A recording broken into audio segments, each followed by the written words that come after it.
ఎవ్వరు ఏమనుకున్నా సరిహద్దు ప్రాంతాల్లో భారతీయ జనతా పార్టీ ఉండడం సేఫ్. అటు పక్కన తమిళనాడు, అటు పక్కన బెంగాలు, అవతల పక్కన పంజాబ్, ఇవన్నీ కూడా. ఎందుకంటే సరిహద్దు ప్రాంతాల్లో ప్రాంతీయ పార్టీలు అధికారంలో ఉన్నప్పుడు వాళ్ళకి దేశభక్తి కరువు అవుతుంది, స్వార్థం పెరిగి వాళ్ళ కార్యకలాపాలు వాళ్ళు చేస్తుంటే అక్కడున్న ప్రజలకు మౌలిక వస్తువులు సక్రమంగా అందకపోయినా, బాధ్యత మరిచిన వాళ్ళల్లో దేశం పట్ల నిర్లిప్తత, విరక్తి వస్తుంది. అప్పుడు శత్రు దేశాలకి ఛాన్స్ వస్తుంది. మన కూడా వాళ్ళకి సహకరించే పరిస్థితి ఉంటుంది. అక్కడ మేము భారతీయులు అనే ఫీలింగ్ రావాలి.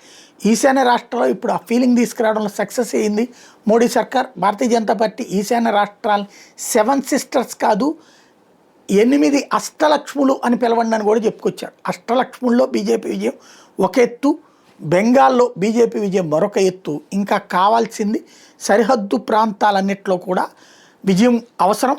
అది లేకపోతే కనుక శత్రు దేశాలకి సులభం.